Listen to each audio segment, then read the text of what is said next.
Hello, everyone. If our panelists could ask to share their video and audio, that would be great. You can come join me.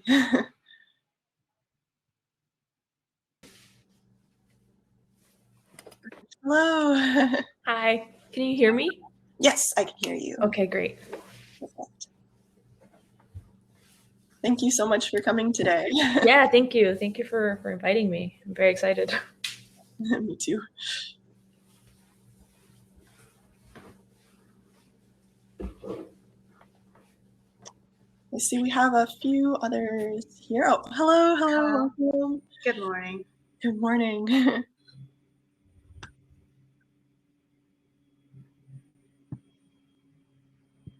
Very excited for today.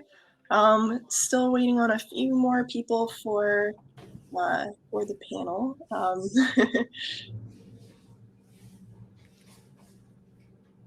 Please, if our panelists are having difficulties connecting, just let us know and we can try to assist as best we can.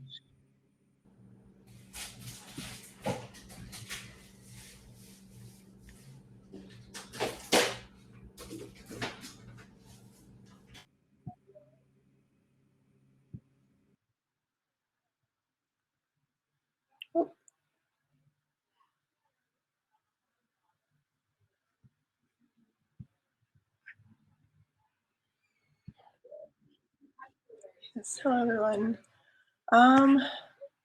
Not quite sure what happened to Teresa. Hopefully she'll be back on soon.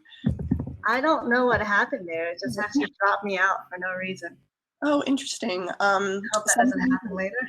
Yeah, sometimes that happened to me when I had slightly unstable internet. But if it happens during the panel, you can just always come back in. Okay. Hello. Hi. So when we start our panel today, we'll go through just some brief introductions and our guidelines for today, and just some logistical things. If you're not speaking, if you could just mute yourself while other people are speaking so we don't get any background noise, that would be wonderful. We're still waiting on just a couple of people. Let's see here. Yes, welcome to everyone to our Ask a Scientist panel. We'll get started in just a few moments. We're still waiting on a few of our panelists to arrive. Yeah, thank you all so much, though, for taking your time out of your Saturday to be with us today.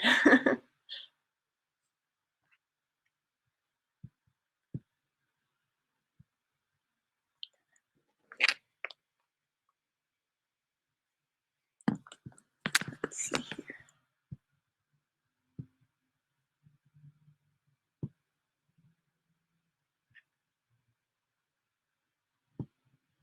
Okay.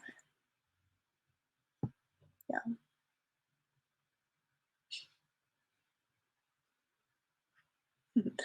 Yes, we will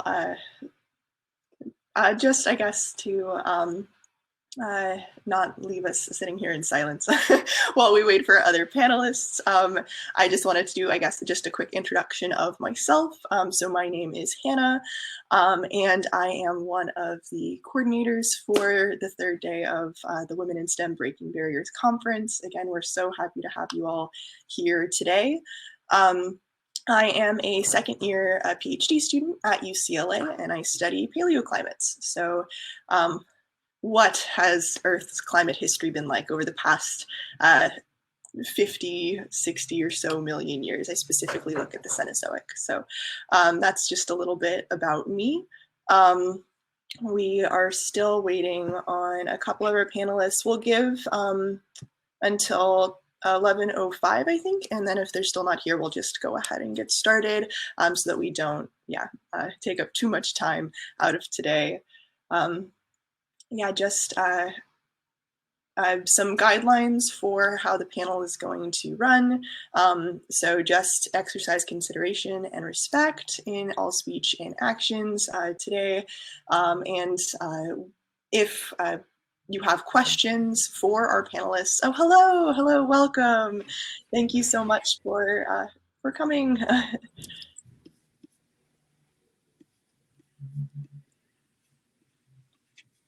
Yeah. We only have one more panelist that will see if they can join us soon. But yes, so if you have questions for any of our panelists today, we want this to be a panel where they can answer all of your questions. So if you do have, okay, we have some issues in terms of hearing.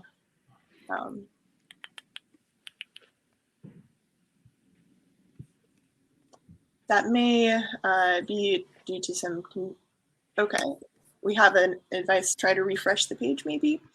But for those of you who are joining us, if you have any questions for our panelists, feel free to put them either in the chat or the Q&A section of the browser. You can ask questions anonymously there if you'd prefer that. And oh, now someone's saying they can't see anyone. Oh no. Hello, can you hear us now? Still no? Oh no. Can you guys hear me? Yes. Yes. I cannot hear you. Oh no. I tried refreshing.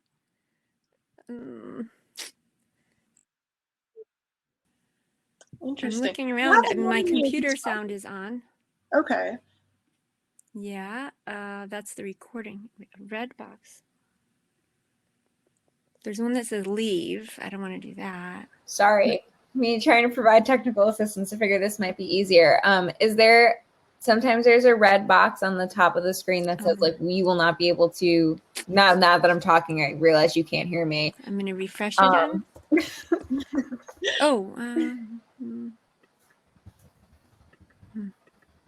Yeah.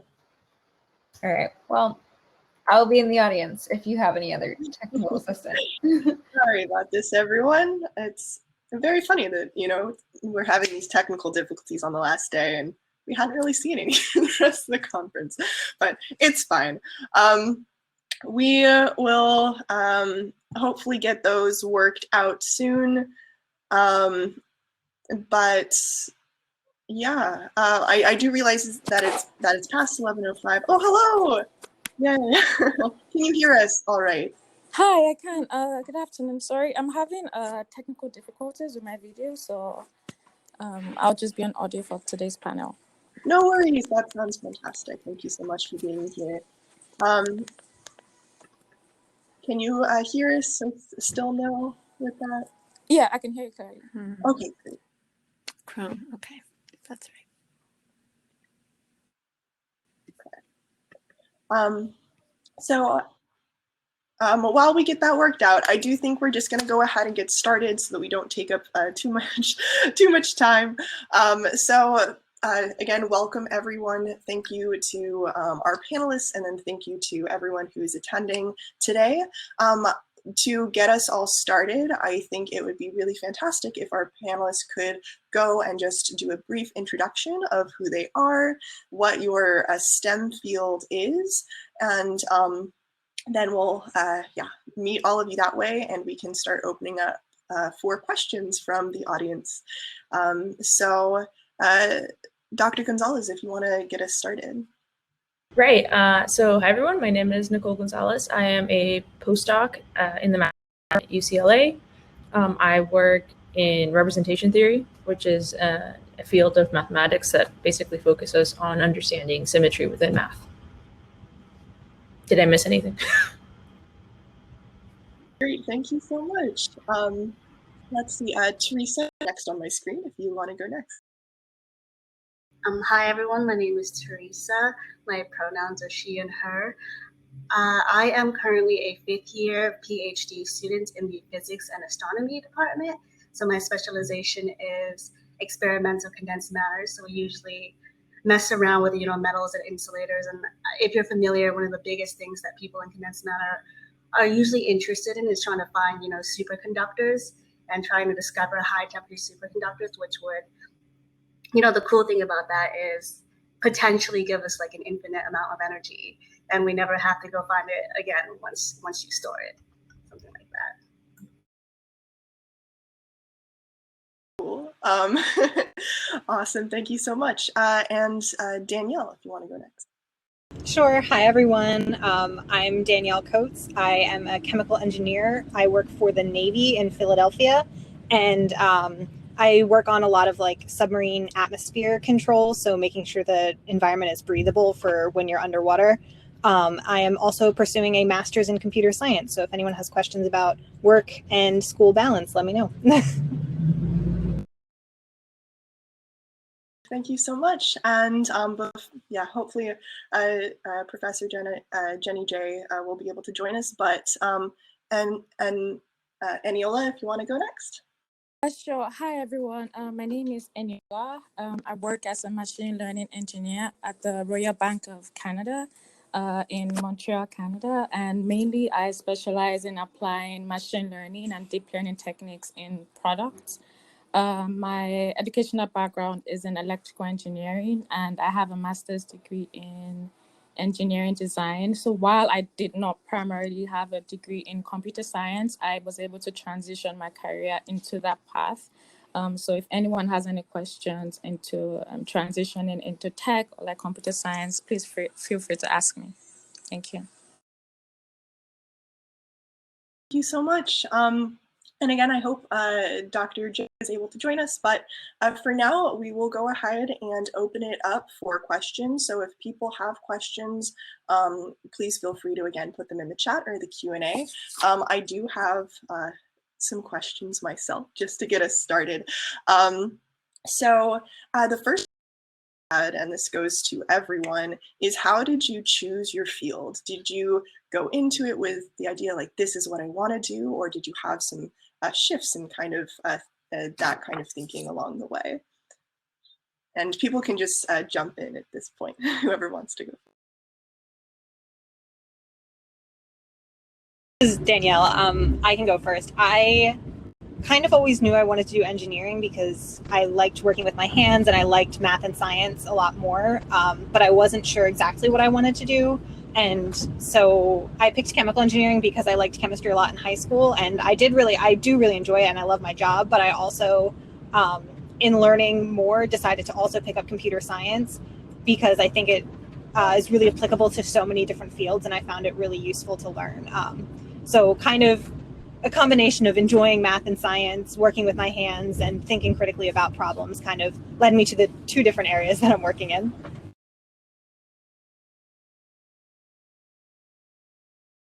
So yeah, I could. So very similar to Danielle. I've always loved working with my hands, solving problems, and building stuff. So that's why I primarily went into electrical engineering. But down the line, during my master's degree, I discovered machine learning and like the various ways we could build products to predict things, and that for me that was very fascinating. And so that was how and it was just very cool to see the various things you could do with computer science and AI. And yeah, so that's why I went into that field. I just really loved all of the various cool stuff we could do. Yeah, so that's it for me. I can go next. So I think for me, it's a two-part question. One part is why did I choose math? And the second part is why did I choose to stay in it as a career? Because most people, even if you study mathematics, don't necessarily remain as a researcher in the area. And the first one is just because I found it beautiful, frankly. It was, and maybe this is, I thought it was easy, honestly, when I first learned it, at least in high school. And then in the beginning of college, I was like, yeah, this is great. I don't have to study too much for it. That didn't stay that way. I definitely studied later on very quickly. But yeah, and then basically I ended up going to graduate school and just sticking with it because I wanted to learn more. And that was it. There was no goal of this is what's going to be my career. I'm going to work in mathematics. Absolutely not. And if anything, I wanted to just, it was math keeps all the doors open. Somehow that's what it felt like. It's like, I don't know what I want to do with my life yet. I don't know that I want to narrow myself into one specific career, but I knew I liked math, and that no matter that if I studied math, I could study medicine, I could study anything I wanted. No, you know, it wouldn't close any doors. And the more I studied it, the more I fell in love with it. And so I just kept on doing it. And it turns out that you can make a career out of it and people will pay you to do math. And that's just incredible. And the community that you gain, you know, by being in it, the academic community is really fantastic. So that's another very, very strong reason for why I kept studying math and stayed in it to this day.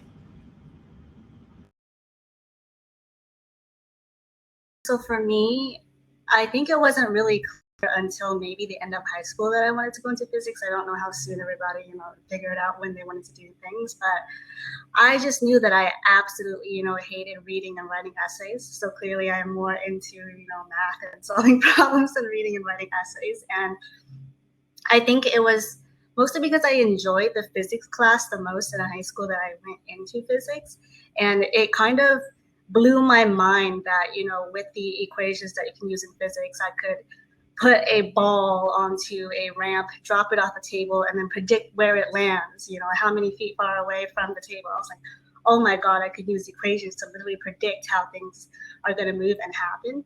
And so that really, you know, drew me in. I also, like most of the engineers here, really like to put my, you know, use my hands and put things together and make something that, like, you know, components that don't do anything by themselves, you put them together and it's this amazing thing. So clearly, you know, science, physics, engineering, STEM was for me then.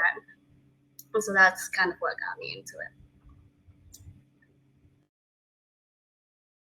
it. Thank you all so much for that insight.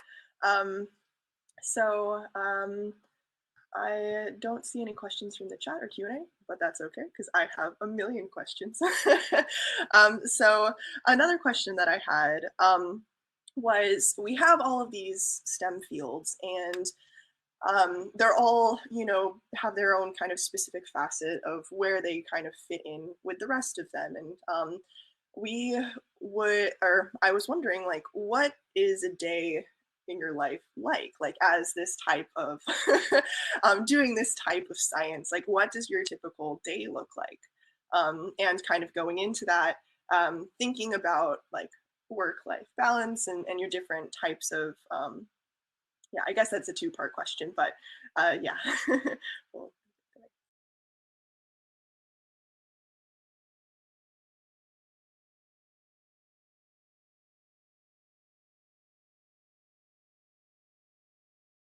Start.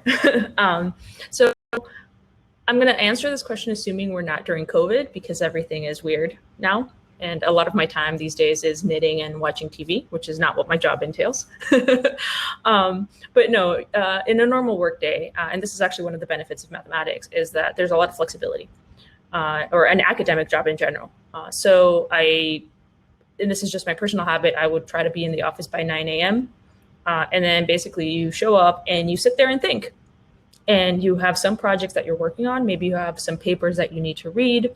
The further advanced you are, maybe you have some papers that you need to write, hopefully, or you need to referee some articles. You know, this is part of service, for example, that somebody else has written an article for a journal and the journal asks you to determine whether it's of high enough quality to be accepted. So this is part of your day-to-day life. If you're teaching, normally you teach Monday, Wednesday, Friday for an hour. You might have some office hours intersped throughout, but a lot of the day is really just hanging out in the office, doing work that you like. And a lot of that is social. It's not like you're just sitting there by your desk alone. You talk to your office mates, you visit, you know, the professor down the road, down the hallway, and you bounce some ideas off. You get coffee like 3 times a day. Then you have, you know, a lunch, and so much of it is social, just talking about math and thinking about it. And then at some point, you know, depending on traffic, I might go home at 4, I might go home at 9 or 11 p.m. sometimes. It really depends on how into the subject I am that day. And this is just, I try to take the weekends off, but sometimes I want to take, you know, I don't feel like working on a Wednesday, and I don't, but then I try to make up for it by working on the weekend. So this is the flexibility that I'm talking about. I don't really have a boss. And I think for academics in particular, the schedule, like the flexibility means that you can make your own schedule. Some people like to be in the office by 2 a.m. and they leave by noon. And some people are just night owls and they only work throughout the night and then they sleep all day. So entirely up to you. Yeah. I do see that Dr. J is here. Thank you. Yeah, I'm very glad that you were able to join us. Are you able to hear us now? Yes, I can hear. And I heard we were talking about flexibility. So I was just going to chime in. What I've done that's worked really well for my kid raising is I just work at school from 9 to 2. So I leave at 2 pretty much every day. And then I'm home by 3. And then I just work from home then. But I've done that for a bunch of years. When they were littler, I actually worked longer days when they had a daycare on campus. But since then, it's changed throughout the years, but their needs have changed and I've been able to kind of adapt. Yeah, thank you so much. And if you wouldn't mind actually just doing a little intro about yourself so the rest of our people who are here joining us know a little bit more about you. Oh, sure. Yeah. So I'm Jenny, and I've been a professor for about 18 years in environmental engineering. So I just love the job so much. I work a lot on projects that involve field work. So we're often outside up before sunrise, sampling water at beaches or storm drains. And then I do get to do some lab work still sometimes. And we measure disease-causing organisms and chemicals in environmental samples and sometimes human samples, either their hair or their nasal swabs, whatever it might be. So yeah, great to be here. Thanks for inviting me. Thank you so much. And I'm, again, very glad that we figured out those connectivities. Me too. Sorry, it just took a while. Yeah, but if anyone wants to continue on with the previous question, you can do that. Sure, I can talk about my day-to-day at work. So I'm in the research and development field at the Navy. So we kind of have a big variance in what we can be doing. A lot of it is looking at new technologies ourselves. So we have a lab out at our test site that we work with. So you can be doing testing there. You can be writing test plans, actually executing those tests, or you can be doing stuff like looking up different types of new technologies that might be applicable to the Navy and writing proposals for those, or working, we do work with a lot of times with other companies. So like a lot of these, there's a big program called like the SBIR program, which is Small Business Innovative Research, and a couple other programs like that where you work with smaller companies who have like these novel technologies that kind of need to get off the ground. And so doing a partnership with the government is kind of a good way to get them started while also finding a use for the technology on the Navy side. So there's a big variation in what you can do day to day. Flexibility with work-wise. The government is actually really flexible. They have what's called like flex hours. And so they're basically, as long as you work 80 hours over 2 weeks, they kind of let you come in whenever. So I personally do 4 10-hour days every week and then take off every Friday and kind of use that as my like designated school day for my master's as well. So, it's some people I know end up working from like 5 a.m. to like 2 p.m. and leave and take off the rest of the day. And some people I know show up to work at like 9:30 and go later in the afternoon. It's really, they're pretty flexible about it. You can even like flex out during the day. So like if you have like an important, personal thing you need to do in the middle of the day, they'll let you leave and come back. And it's pretty flexible overall. And especially now with work from home, I've been mostly remote for this year, except if you have to go into lab. And it's been definitely flexible for sure.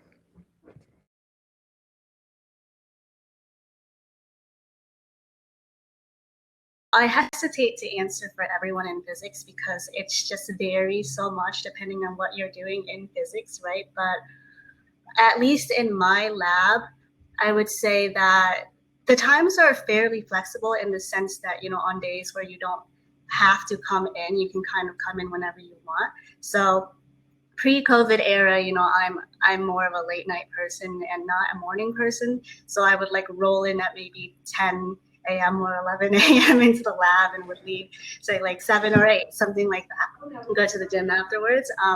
But specifically for my lab and basically every other, I would say, condensed matter lab that's experimental, you do need to be in the lab. So there's not much really that you're doing, behind the computer, or you're standing behind the computer. So what happened for basically every condensed matter lab that I know that is experimental, the moment that the pandemic started, every teacher rushed to get exceptions so that all their students could continue to come in as normal. And so basically I've been coming in since June of last year, almost every single day except for the weekends or something like that. And in my lab specifically, I spend a lot of time actually maintaining equipment that we use to run experiments. And so that equipment, and I don't think this is for every lab, but at least this equipment, sometimes it just needs to be filled or needs to be fixed on a certain day at a certain time, including weekends or whatever, and you just got to do it. So there's a lot of hands-on, there's a lot of, you need to be in the lab pressing buttons, turning knobs and stuff like that. And I would say maybe 20% of it is behind the computer writing your paper and doing analysis, but most of it is the data collection in the lab.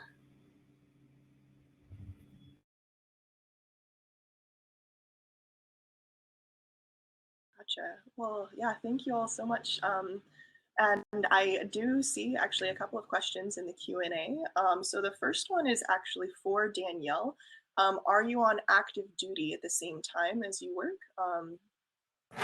No, I'm not. So I'm a completely civilian employee of the government. So even though I work for the Navy, I'm not in the Navy at all. There's no duty requirements. I don't have to do, there's no risk of being deployed or anything like that. There's no physical requirements or anything. It's literally just think of a private industry engineering job, except for the government. So, it's a little more stable and they usually have nicer benefits. Thank you so much. And then we had another question. Did you ever change your mind about what you wanted to study? And did you change your major or career direction at any point? And then this is for everyone. I feel like personally, I'm kind of maybe in the middle of that, since I really like chemical and I really like my job, but I'm also trying to kind of shift into that computer science aspect of it. So I don't know in the future how that'll change my path if I end up taking a new job or something like that. But for now, I'm trying to incorporate a little bit more computer science into the work that I'm doing. So for example, cybersecurity is a really big thing for the Navy right now and in general. And so I actually am trying, I just got my role as well into the cybersecurity area to be able to try and work on some more stuff like that. So you can, even if you are unsure or if you want to try new fields, there's usually potentially ways to do it within your organization sometimes as well if you're not sure whether or not it fits the right switch for you. So that's definitely always something you can look into. And it's typically not too hard to change your career path, even though it might seem like a really big daunting task. If it's something that you're interested in, it's usually worth doing. I just wanted to add in, so while I was doing my PhD, the research was really, really hard. So research can be that way. You can have a lot more days where you don't make progress than days where you do.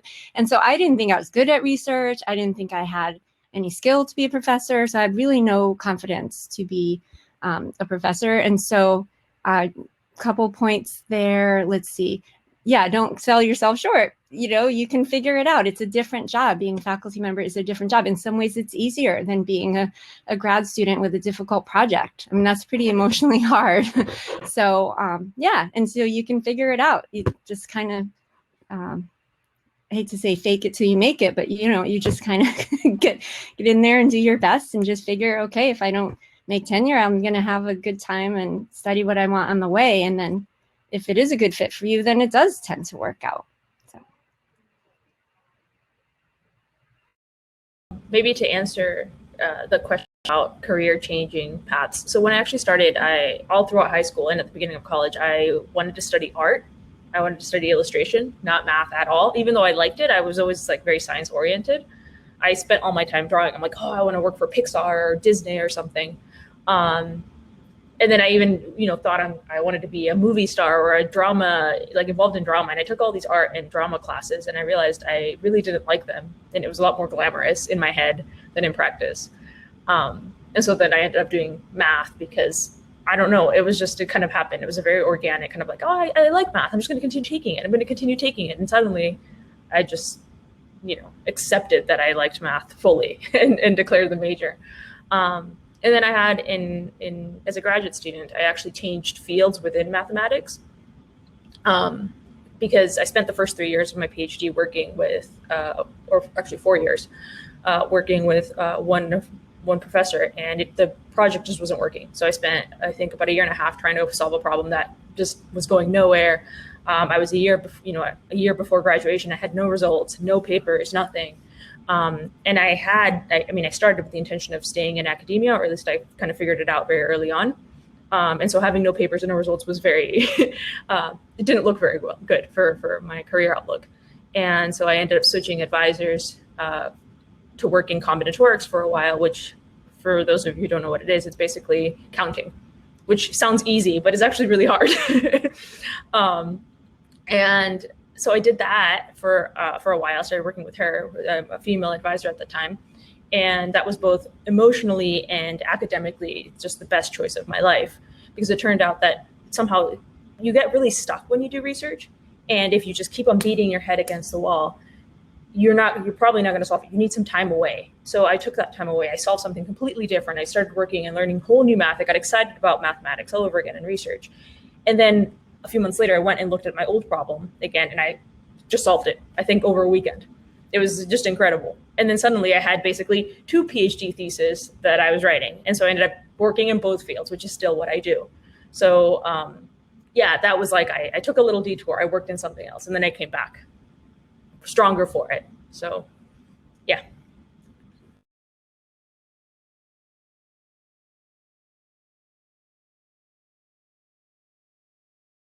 Awesome. Thank you all so much. That was a great question. Thank you to whoever asked that as well. Another question that I had, and I guess this one's a little bit different and more, philosophical, I guess. Can you talk about a time that you experienced failure, and then how did you get through that?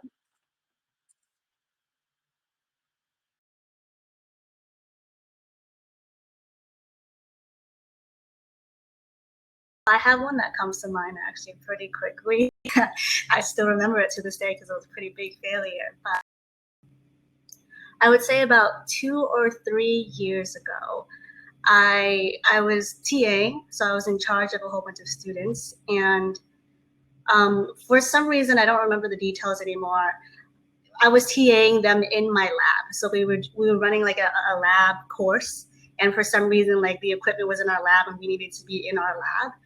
And what happened was that I had, so a little bit more detail about the research that I do specifically in condensed matter physics is that I do NMR. This is something that chemists kind of know about too, but it's like you've got a bunch of huge magnets that are being controlled by some really cold liquids, and that's how you keep the magnets running. And these magnets are really strong. They're not, your refrigerator magnets or whatever.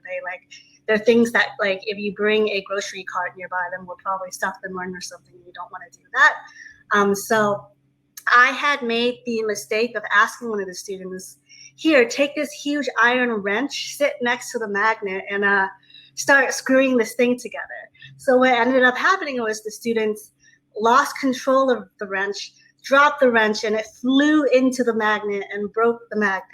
And so I had told the student to do that, so clearly it was my responsibility. And I was just like, oh crap. And my PA was like 10 feet over, and he looks at me and he's really, really angry because I think the magnet is basically broken now. And I think that thing is at least, maybe $500,000 to $1 million or something like that. Like, that's how much it cost. And I felt really bad for a very long time. I think my PI was very mad at me in the beginning too, of course. That's a lot of money. Who wouldn't be? But over time, my PI forgave me. And I learned to kind of forgive myself for that, because you have to sit down and you have to realize, like, I am a graduate student in the word here. I am here to learn and to make these mistakes. The PI kind of had to understand that as well over time. And sometimes your equipment is going to break. And he started to kind of reason that like he himself should have had guardrails around the magnet, and he did, he said, like a couple of years ago, and somehow that disappeared, to prevent exactly that kind of stuff happening, and somehow he let that slip. So it's not, I would say, like, try to learn not to put all the responsibility on yourself, which is what I did at first. I sat there thinking, like, should I quit? Should I like swear loyalty for him for the rest of my life? Like, I don't know, because that was a lot of money. It feels really bad. But you gotta learn, like, he's your teacher, I'm the student, I'm supposed to make mistakes. I'm really sorry, and I'm gonna make up for it. But learn to forgive. And if you're in experimental physics or engineering, whatever, your equipment is expensive, and sometimes it's just gonna break. That's that's my word of advice for you there.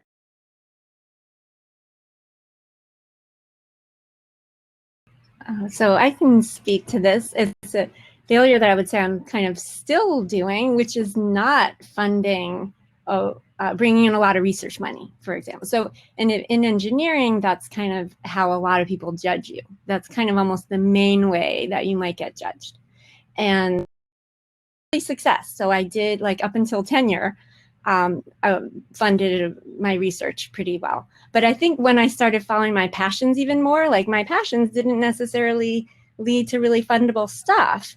And it led to many, many years that I was not getting grants, and not getting big grants, only getting tiny ones. And I'm pretty much still in that situation. I actually just recently had a private donor give me a lot of money, which is very lucky. But up until then, so I basically had to recreate my own definition of success, which you can do in academia, because there's many parts to the job, including mentoring, teaching, and following passion, and doing research that might not have been funded at all otherwise. I was getting it done somehow. So I had to make deals with PhD students and say, look, I'm not going to be able to fund you. If you want to TA a lot, I'll try my best.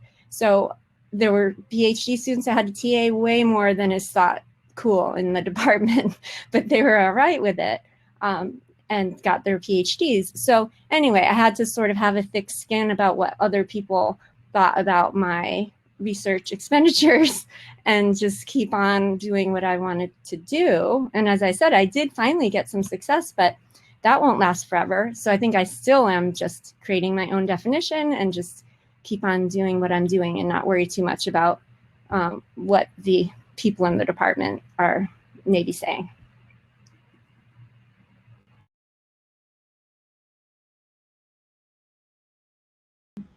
Yeah, I definitely, I think for me, one of the biggest failures, so to speak, was what I actually mentioned when I just spoke about changing advisors midway through my PhD, because I think it's very easy as a graduate student, especially when you're an early career researcher, to blame yourself for everything that goes wrong with research.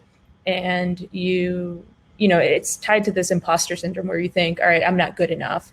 And then if you don't succeed, it's clearly your fault. And clearly, your mentor, your advisor is a god, and they know everything. They've done nothing wrong. And you just completely close up, and you just blame yourself for not succeeding. And I think that was definitely the moment where I felt like I had failed the most. In hindsight, I don't think I did. Actually, I think I succeeded succeeded very well. I don't think that's grammatically correct. I think I succeeded, or I did very well. And in hindsight, I think my advisor made a lot of mistakes. But that's now as an older academic, I can look back and see those mistakes. But I think in the moment, the thing that helped me the most was talking to people and having support of people who were ahead of me. I was lucky enough that, like I said, I found a female mentor who was able to guide me, who had lived through a very similar experience when she was younger. And so that was just incredibly emotionally and mentally, key for me graduating, and let alone, getting to this point in my career. But I think the biggest thing is, especially when you're younger, to try to not blame yourself for if something doesn't work out, especially in research, because most of it really is, you're going to fail in research. That's just it. That's what it is. It's 99% failure. And then finally you get that one moment of insight, and then you succeed, and it's great. And it makes up for all that awful 99%. But you just have to be prepared to deal with getting nowhere, essentially, for a very long time. and it's not your fault.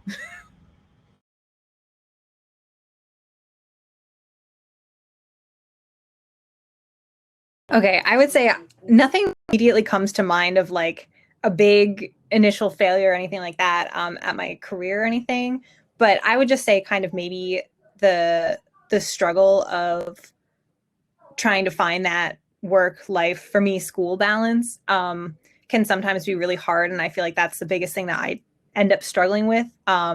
And sometimes I'll feel really stressed or overwhelmed by school or something like that, and I feel like I'm failing because I'm like, oh my goodness, like maybe I didn't put in enough effort onto this assignment, or maybe I don't understand it thoroughly or something like that. And sometimes I just kind of have to like remind myself to step back and be like, you know what, like this is really like, you should be proud of what you're doing. Like working and going to school is hard. And, in 5 years from now, whether you get the exact grade that you get on this assignment or, what you're doing doesn't exactly matter. It's more of, take it in perspective. Like this is, you're learning and that's the goal. And it's not necessarily always about, you want to do your best, but you don't have to always be the best. That's impossible. So just making sure that you're doing what's best for you. And that's a combination of moving forward in your career, how you want to be, feeling successful, but also just taking care of yourself. And so that's something that I feel like I've been really trying to work on recently. I can say one more thing that just to follow up on what Danielle just said. I think one of the things, especially as women, that we are prone to do is to feel badly for ourselves or just feel really insecure because we can't help but compare ourselves to other people. I mean, and that's true of everyone, but I think for women especially, because we already, I mean, again, harkens back to this imposter syndrome of feeling that you're not good enough to be in the slot that you're in. And I think that that's something that, especially when you're starting, you need to really actively fight against, because you might be like, oh, look at person X, they're clearly succeeding so much more than I am, but you don't know what constraints they have on their lives and what constraints you have on your lives. And maybe they have unfair advantages over you. Maybe they don't. It doesn't matter. But somehow, like, you need to really actively fight comparing yourself to other people and basing your success on how successful they're being, if that makes any sense. Thank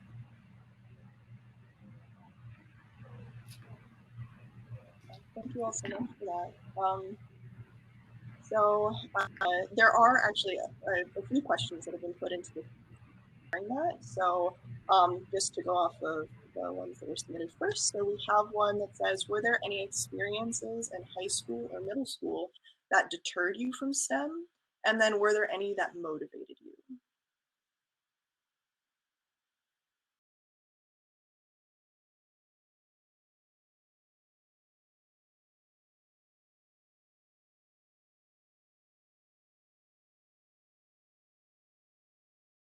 I remember attending a event that was really motivating and inspiring, actually, as a high schooler. So just wanted to pipe in. Thought that. Yeah, I feel like kind of similar here. Like I would try to go to SWE events or even just, other any engineering. Like I really like the like hands-on like lab experience days or like things like that they do in high school promotion days. Sometimes like local colleges will try and get you interested in engineering and stuff like that. And I went to a few of those and I really liked them. They always seemed so cool. And I would leave being like, I want to be all of the types of engineer. Like I don't know what to pick, like stuff like that. So I feel like getting engaged and seeing all of the options, especially when they have this like really cool technology or like cutting edge research that you can get so inspired by. I feel like that's really what ultimately sparked my interest. Like there was the underlying level of, oh, I'm really enjoying these math and science classes. Like I totally get it. This makes sense. Like I want to keep going with that. And then seeing how it can be applied in really cool ways is, I think, really what sucked it for me. As getting to like anything that deterred me from STEM, I wouldn't say like necessarily it would shift me away from STEM or anything like that. But sometimes I would get emails or different things like assuming like they would say like Dear Daniel instead of like Dear Danielle, or like I would get stuff that was like addressing like he instead of she. And just like sometimes people, because they hear you're interested in STEM or you're an engineer or something like that, like would automatically assume I was guy, and that would just like rub me the wrong way a little bit. But it doesn't mean I didn't want to be in the field or anything like that. It was just kind of one of those like, come on people, like this is like 2020, like 2021, I guess now. Like So yeah, I feel like that's the biggest thing that ever like made me think about it, but it's not something that would ever turn me off from the field for sure.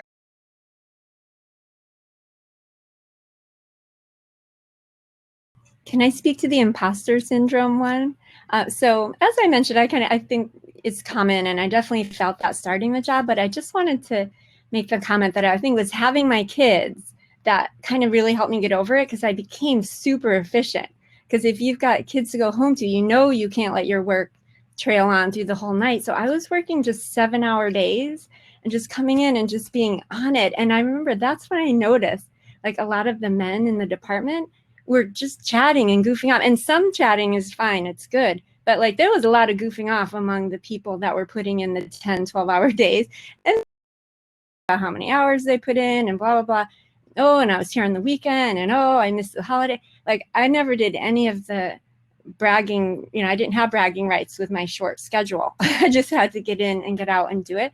But I would just notice, like I would walk by people chatting, I would go do a thing, and I come back and they're still chatting. So anyway, it made me feel really like, wow, moms are awesome. You get a superpower. And and even just given 20 minutes at home, I can write a paragraph. Whereas like my husband needs to have a 3-hour block of time in order to get himself into it. So so that's the positive side, I guess, of having kids and having a lot on your plate. You get laser focus. This was addressing the imposter syndrome question that's in the Q&A. So if anyone else wants to comment on that as well.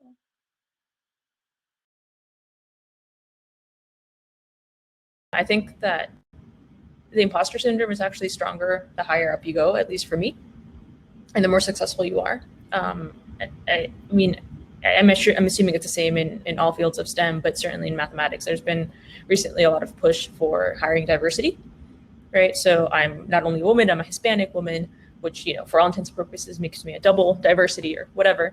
And so what that means is if I, apply for a grant that's a diversity grant, or I apply for a position, the first thought that a lot of people have is like, oh, but you're a woman, it's easy for you.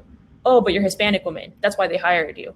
Oh, that's why you got this money, or that's why you succeeded in this and this and that. And somehow it's not, oh, well, your work is good and clearly you're a qualified applicant and your CV is amazing. It's no, your CV looked good because of, you being a woman and you being a Hispanic woman. And that, you try to shake it off, but of course you can't help but wonder, maybe it's true, maybe I'm not that good. Or you go to a talk and you are less confident in asking a question.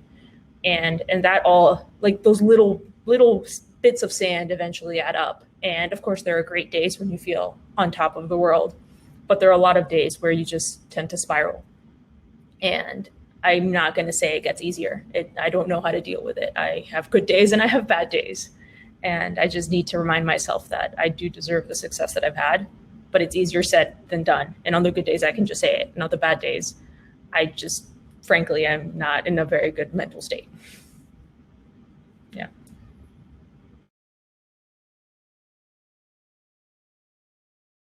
Yeah, I would say for me, I feel like I also feel it sometimes too, mostly actually, honestly, when I'm like applying for things or about to be doing things, and I'll be like, oh, like, should I even apply? Like, I don't think I qualify for this sort of thing. And I end up applying and I'll get it and I'll be like, wow, this is great. Like I totally wasn't expecting that. And I think something again that I've been trying to really work on is just like pushing myself to take the next step or like apply, and like there's no harm if you apply for something. Like it's either you're at the current state that you're at or you get it. So like nothing changes based on you applying for the negative. So it's always something like worth doing and something I've been trying to do, but definitely I feel like that's when I feel it the most is if I'm like applying for a leadership position or something like that of, oh, like there are definitely more qualified people than me, something like that. And sometimes you don't realize that you are really qualified and you do deserve it. And that's where I always feel the imposter syndrome the most, I think. I have to say that I do feel the imposter syndrome basically all the time, maybe even 90% of the time, which is all the time, right? And some people have already in this panel brought it up. It's just graduate school is literally 99% failure, right? And so when you're sitting inside of this 99% failure and you can't solve this problem in front of you, it's really hard to think like, oh wow, I'm a genius, or I'm really smart, or I belong here. Like, you know, because you're thinking like, I'm here, like the assumption is that I'm here because I should be able to solve this problem, right? But what you actually have to kind of sit down and think about it. I'm working on this myself. Is like, actually, no, you're here because this problem that hasn't been solved and it's really hard, and it's still there because it's a problem that hasn't been solved. That's really hard, right? And if you can solve this, like, you're a super genius, but you're already a genius. Like, the higher and higher you go, like when you get to graduate school, actually, you are surrounded by geniuses. And so you yourself must also be a genius. I mean, so I'm a genius, but maybe not a super genius yet because I haven't solved that problem in front of me, right? But you do have to say those things, and you kind of have to be realistic because you are moving. So maybe a lot of you who are in this panel right now are currently in high school, and I don't know like where you're feeling while you're in high school, but honestly, the problems get harder and harder. And so if it's becoming harder and harder to solve, that's because it's supposed to be, and it's not because you're dumb and you don't belong there and you can't do it. But I think, yeah, probably almost everybody has imposter syndrome, once you get to the level of graduate school. Oh, can I pipe back in? Because I just had an idea that maybe as there's more female faculty, less of this model of so much failure. I mean, I know it's part of research, but it's kind of an old model of just like sink or swim and years without that much guidance and figure it out yourself. I don't do that to my students anymore at all. I don't let them flounder for long at all because of the pain that I went through. And so I'll guide them by the hand through at least their first paper. I'm sure they feel some frustration that's inherent in research, but I make sure they have a success because there are safe bet projects. And so maybe just as women, that's a strength that we can bring, is understanding the emotional difficulties that come with the really hard project and not putting people in that position. Because before, when you said it didn't look good to not have results, it also, more than that, it didn't feel good, right? I also didn't have results to the end, and that sucked. Like, I don't want to do that to anyone. So anyway, the more of us that, I think we can, change things eventually. I actually also wanted to just go off of what Teresa said, just a slight comment where she said, all right, the problems get harder. That's true. But you also get better at solving the problems. And that's something that nobody really tells you straight up, right? It's easy when you're starting. You look at these advanced grad students, you look at the faculty members, and they seem like geniuses because you ask them a question, they're like, oh yeah, that's how you do it. But what you don't realize is that they've seen maybe not that exact same problem, but variations of essentially the same thing so many times before. And the first time they saw it, they were also stumped like you. But by the 100th time, they're like, oh yeah, this is how you do it, obviously. It's not because they're super smart. It's just because they have so much more experience than you. So you really do get way better. Just like anything. If you practice anything, you're going to get better. Put in 20 years of work. Guess what? You're probably really good at doing that specific thing. So it's not that they're necessarily actually smarter than you or that they were smarter than you at the same period in time. They just have so much more experience, and that just makes them better at solving the problems. So don't feel bad if you can't do it. Thank you all so much for that. So I see a new question in the chat, and I like it. So what do you do when you get really stressed out with school or work? Like, what do you do during those times? For me, I always get stressed out when I feel like I don't have enough time to do everything that I need to do.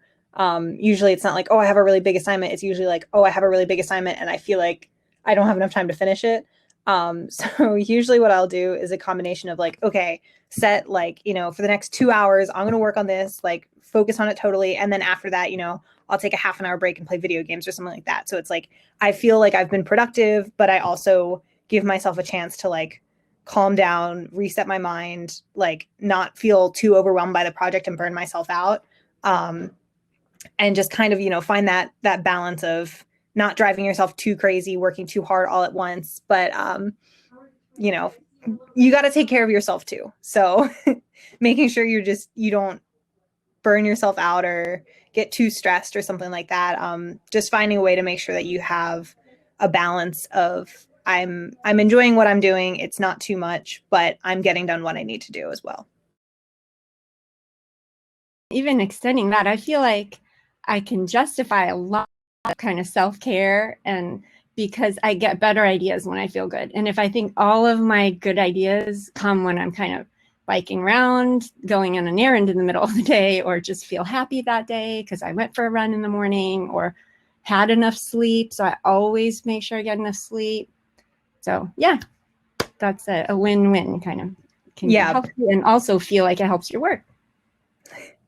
Yeah, I was going to say, building off of that, a lot of school or something like that, when I have an assignment, I'll read through it first and then take a break and go do something else and hang out or whatever, because in the meantime, like in the back of my brain, I'm thinking about it, and then I'll come back to it later and be like, oh, this makes so much more sense now. Or like a problem at work, same thing, like, you know, shift your focus for a little bit. As long as it's, you know, what's going on a little, I feel like my brain's working in the background, even though I'm not aware of it. I've definitely done both ends of the spectrum, where I sometimes, you know, especially at the beginning when I was first starting to learn how to study really, and how to do research, I would just burn myself out. I would work really, really hard, and then just get to the point where I absolutely hated everything I was doing. I hated the subject. I hated my project. I hated life. And then I would take, you know, 3 weeks off of doing nothing because I couldn't. I was just mentally unable to deal with it. And then I would go back again. And then I realized this was not healthy at all, so I do not recommend it. And then when I started trying to basically only work when I was mentally ready for it, I'm like, all right, this is the time. I'm going to do it right now. I feel good. I like the subject. I'm going to try to do some research. And then when it just wasn't working, you know, you give it a little extra push. Of course, it's natural to get stuck, but I wouldn't force it. I wouldn't spend days just beating my head, you know, up to midnight, not sleeping, trying to solve a problem. If I just took a break and maybe I said, all right, tomorrow's a day off. Today's not a good research day. And I would go, I don't know, go to the park, go hang out, go watch TV all day, even sometimes, like just whatever feels natural, cook, bake, clean, and then return to it the day after. The end result after doing that for, you know, regularly is exactly the same or even better than just beating yourself nonstop for 3 months and then taking a 2-month, you know, binge watching TV, you know, break. It's really the exact same result at the end or better, but you're so much happier and it's a much healthier lifestyle. So it's basically just, yeah, I think that's the way to go for me.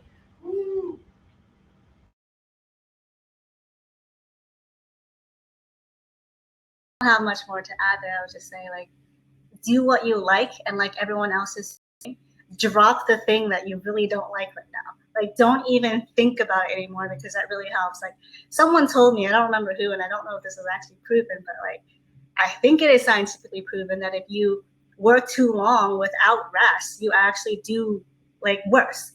So if you're thinking like, I have to keep doing this, I have to get this done, I have to put in more hours, that's wrong. Actually, it will help you to just be like, you know what? No, I'm not doing this anymore. I'm just gonna like go home, go to sleep, do what makes me feel better, which is for me like watching anime or going on a walk, you know, something like that. And you come back the next day and it's like suddenly easy again. And I've had this happening many times. I've actually had my PI tell me, Teresa, go home. Like, I've had that happen to me. I'm just like in the lab, I'm like, ah, and he's like, he can just tell. And he's like, Teresa, go home. And so even he thinks the same. So don't force yourself to work when you mentally cannot do it anymore. Really well said. And it just reminded me, I used to think like 2 hours of work when I'm feeling good is worth like days of work of not feeling good.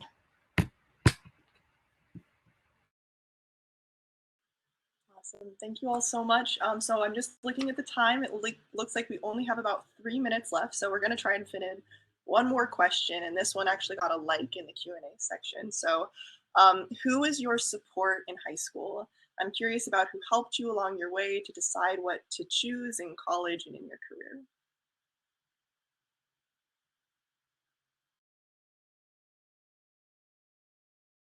So I can actually go. I had a really strong guidance counseling department in high school, which I was really fortunate about. And so not necessarily that they were, you know, experts in the field or anything, but they did a lot of promotional activities. So like those like women in science days or just like the engineering days that the local schools had. They really advertised them and like got them out and like would help the students learn about them. And they would do the same thing for internships and stuff like that. So like I actually started with the Navy as an intern when I was 16. So obviously like that's where I work now. Like that's how I got into my career.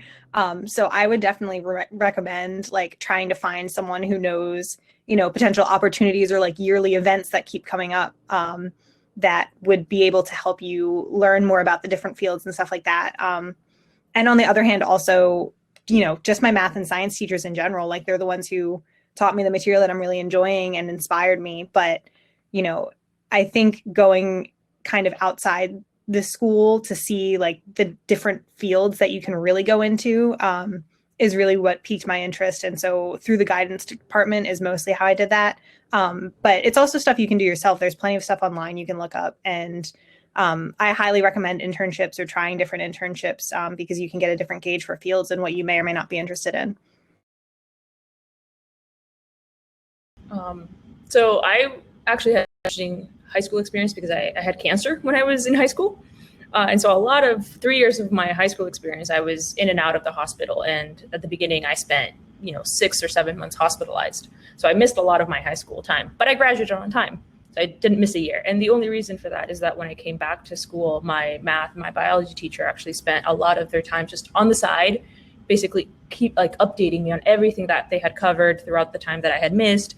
When I would leave for months at a time to get treatment and I would come back, they would sit down with me, just not paid, just on their own time again, just teaching me everything. And I think that they were so supportive of me, staying up to date and staying in school, that I was actually able to graduate valedictorian. So, they were just a great inspiration, and I still keep in touch with them today. So they're definitely a huge part of why I'm here today.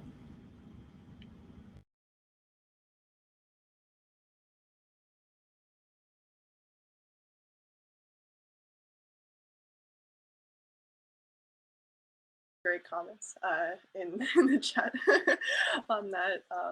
Yeah, thank you. That's such an inspiring story. Yeah, thank you so much for sharing. And it looks like we are at time, but if anyone has any final thoughts or any advice for our high school students, we can share that. And because right now it's lunchtime, so everyone can go have lunch. So if anyone has any final thoughts before we wrap up, feel free to share.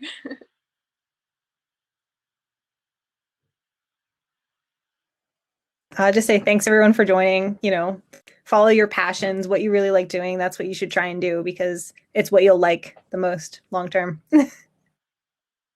Totally agree. Thanks everyone for listening. Good luck. Yeah, I would just like to add, if any of you are based in LA or if you're in LA, my door is always open. I'm in the math department. Just find me. You can find my office, or you can look me up on my website. There's an email on the math department website. There's an email, and just feel free to reach out for any questions, or just drop by and say hi. We'll get the coffee. I get many coffees a day. I'm gonna drop by and say hi. Yes, absolutely, please.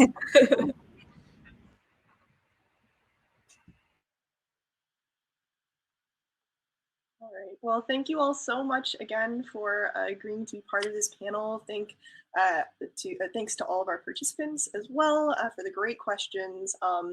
And again, right now it is lunchtime, so feel free to go grab some food and be back. We have some really amazing science demos at 1, so please come and join those. They should be a really fun time. Thank you all again.